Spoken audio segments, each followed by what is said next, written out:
గ్రామ పంచాయతీ ఉద్యోగులకు సీఎం రేవంత్ రెడ్డి శుభవార్త చెప్పారు. ఇకపై వారికి ప్రభుత్వ ఉద్యోగుల తరహాలోనే ప్రతి నెల సక్రమంగా జీతాలు ఇవ్వాలని ఆ శాఖ అధికారులను ఆదేశించారు. మరోవైపు ఉపాధి హామీ పనులకు సంబంధించిన పెండింగ్ బిల్లులను వీలైనంత త్వరగా చెల్లించాలని సూచించారు. వరంగల్ మహానగరంగా ఎదిగేలా అక్కడ విమానాశ్రయానికి రూపకల్పన చేయాలని ముఖ్యమంత్రి సూచించారు. కొచ్చి విమానాశ్రయం అన్ని వసతులతో ఉంటుందని, దాన్ని పరిశీలించాలని అధికారులకు తెలిపారు.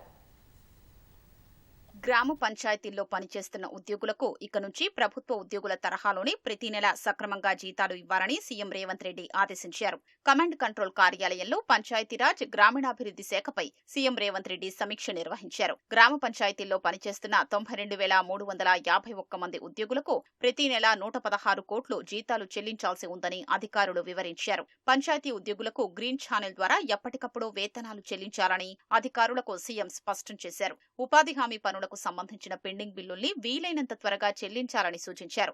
కేంద్రం నుంచి పంచాయతీలకు విడుదలయ్యే నిధుల్ని ఎప్పటికప్పుడు గ్రామాల అభివృద్ధికి కేటాయించాలని రేవంత్ రెడ్డి ఆదేశించారు. ఉపాధి హామీ, ప్రధానమంత్రి గ్రామీణ సడక్ యోజన పథకాల ద్వారా కేంద్రం నుంచి రావాల్సిన నిధుల్ని ఈ ఆర్థిక సంవత్సరం ముగిసేలోపు రాబట్టాలని అధికారులకు సీఎం సూచించారు.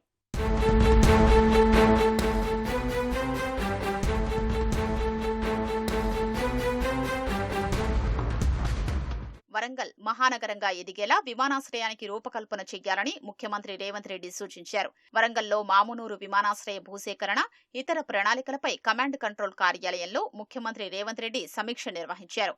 దక్షిణ కొరియాతో పాటు పలు దేశాలు తమ పెట్టుబడులకు విమానాశ్రయాన్ని ప్రాధాన్యంగా ఎంచుకుంటున్నాయన్న సీఎం రేవంత్ రెడ్డి వివిధ దేశాల పెట్టుబడులు ఆకర్షించేలా వరంగల్ ఎయిర్పోర్టు ఉండాలని అభిప్రాయపడ్డారు. కొచ్చి విమానాశ్రయం అన్ని వసతులతో ఉంటుందని, దాన్ని పరిశీలించాలని ముఖ్యమంత్రి అధికారులకు సూచించారు.